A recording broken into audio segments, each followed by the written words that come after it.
साथियों नमस्कार। रीट स्पेशल के तहत हम इन्वायरमेंटल स्टडीज़ के प्रश्नों को हल कर रहे हैं।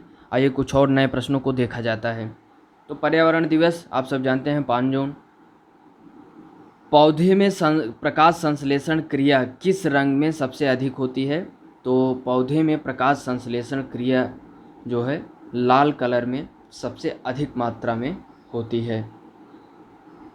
भिंडी में पाया जाता है तो भिंडी में phosphorus, vitamin A, vitamin C ये सभी पाया जाता है। भारत में फलों में अंतर्गत सर्वाधिक क्षेत्र हैं। तो जो सर्वाधिक क्षेत्र भारत में फलों का है आम का है। पर्यावरण को बचाने के लिए चिपको आंदोलन का संबंध किस राज्य से है? तो उत्तराखंड से है। निम्नलिखित में से जैविक घटक है तो पादप जैविक घटक होते हैं। कौन रासायनिक उर्वरक का उदाहरण नहीं है? तो यूरिया, पोटास, फास्फेट ये सब रासायनिक उर्वरक हैं। कंपोस्ट ये जो है रासायनिक उर्वरक नहीं है,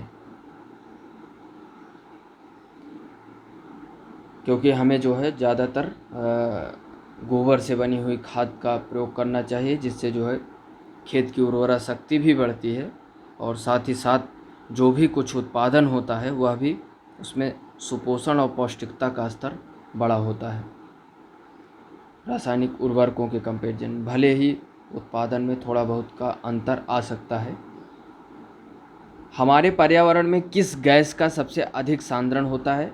तो सबसे अधिक सांद्रण है नाइट्रोजन का। कौन अम्ल वर्षा का बृहद प्रदूषक है? तो अम्ल वर्षा का जो है बृहद प्रदूषक है सल्फर डाइऑक्साइड। एनसीटीई का उद्देश्य है तो एनसीटी का उद्देश्य शिक्षालयों में शिक्षा स्तर बनाए रखना। सीएनजी का पूरा नाम कंप्रेस्ड नेचुरल गैस होता है। वन्य जीव सप्ताह मनाया जाता है तो 1 अक्टूबर से 7 अक्टूबर तक वन्य जीव सप्ताह मनाया जाता है। राजस्थान राज्य के राज्य वृक्ष यानी राज्य पक्षी तथा राज्य जंतु क्रमशः है। तो राजस्थान राज्य वृक्ष खेजड़ी है, राज्य पक्षी गोडावड़ और राज्य जंतु चिंकारा है। तो राजस्थान राज्य का राज्य वृक्ष खेजड़ी, राज्य पक्षी गोडावड़, राज्य जंतु चिंकारा। पदार्थ की किस अवस्था में अणुओं के मध्य की दूरी न्यूनतम होती है? तो ठोस में जो है अणुओं की जो दूरी है उनके बीच बहुत ही न्यूनतम होती है। कौन सा राज्य टाइगर स्टेट के नाम से जाना जाता है? तो मध्य प्रदेश टाइगर स्टेट के नाम से जाना जाता है। किसका वेग अधिकतम है? तो प्रकाश का वेग अधिकतम होता है इन कंपेरिजन टू हवा, जलधारा और ध्वनि के कंपेरिजन में। सौर सेल द्वारा किस ऊर्जा को विद्युत ऊर्जा में बदला जाता है? तो सौर सेल द्वारा प्रकाश ऊर्जा को विद्युत ऊर्जा में बदला जाता है, क्योंकि जो है सूर्य से प्रकाश प्राप्त करता है उसके बाद वह जो है विद्युत ऊर्जा में कन्वर्ट करता है। हवा में सर्वाधिक मात्रा में पाई जाने वाली गैस तो नाइट्रोजन है। ऊर्जा का नवीकरणीय स्रोत है तो पेट्रोलियम है ऊर्जा का नवीकरणीय स्रोत। ओजोन परत मिलती है तो स्ट्रेटोस्फीयर में ओजोन परत मिलती है। तो ओजोन परत कहाँ मिलती है? स्ट्रेटोस्फीयर में।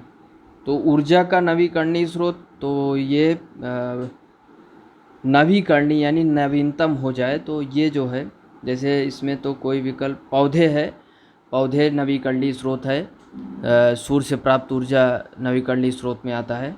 तो अनवीकरणीय पूछे तो पेट्रोलियम, यूरेनियम, कोयला जो जिनकी नवीनता नहीं हो पाती और ये जो है ख़त्म होने की पोजीशन पे रहते हैं। और नवीकरणीय में नवीनता होती है पुनः और उसके बाद जो है इनकी ख़त्म होने की स्थिति नहीं होती। सूर्य से ऊर्जा तो कभी नहीं ख़त्म हो सकती जब तक सूर्य है। तो ये नवीकरणीय स्रोत पौधे इसमें हो जाएंगे, क्योंकि विकल्प में और कोई नहीं है। तो पौधे नवीकरणीय स्रोत तो पौधे से प्राप्त किया जा सकता है गैसों को, और इसमें सूर्य होता तो सूर्य होता, ठीक। तो ये सब नवीकरणीय स्रोत हैं। तो भारत नवीकरणीय का बहुत बड़ा ये अलायंस भी किया, ISA international solar alliance, Bharat और फ्रांस ने मिलकर। आज उसमें जो है बहुत से सारे देश जुड़ रहे हैं लगभग 100 से अधिक देश जुड़ चुके हैं। तो ये है हमारे भारत की ताकत। पर्यावरण अध्ययन के अधिगम का सिद्धांत कौन सा है?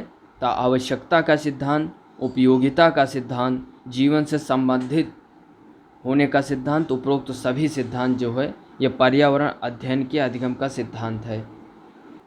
क्षिप्रा नदी निम्नलिखित में से किसकी सहायक नदी है? तो क्षिप्रा नदी चंबल नदी की सहायक नदी है। प्रयोजना विधि में कितने मुख्य सोपान प्रयुक्त हैं? तो प्रयोजना विधि में जो 6 सोपान होते हैं प्रयोजना विधि में। छोटी कक्षाओं में पर्यावरण अध्ययन विषय में रुचि उत्पन्न करने के लिए पढ़ाने का तरीका होना चाहिए। तो मनोरंजन एवं खेल संबंधी।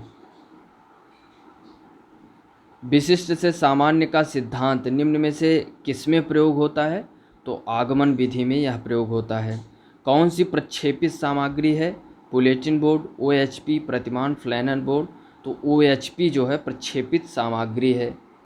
अच्छे प्रश्न पत्र की क्या विशेषता है? वैधता, विश्वसनीयता अच्छे प्रश्न पत्र की विशेषता है। भारत में बाल विवाह निरोध अधिनियम किस वर्ष पारित किया गया था? 2006 में। कौन सी विशेषता परिवार की नहीं है? प्रत्येक सदस्य की आय भिन्न जमा की जाती हो। तो ये जो है जैसे और कौन कौन सा है? कम से कम 2 भिन्न लिंग वाले वयस्क साथ रहते हों, वे समान आवास, भोजन और सामाजिक प्रक्रियाओं का उपयोग करते हों, तो सुरक्षा एवं बच्चों का साझा उत्तरदायी हो। तो विशेषता परिवार की नहीं, तो प्रत्येक सदस्य की आय भिन्न जमा की जाती हो, तो यही इसकी विशेषता नहीं परिवार की।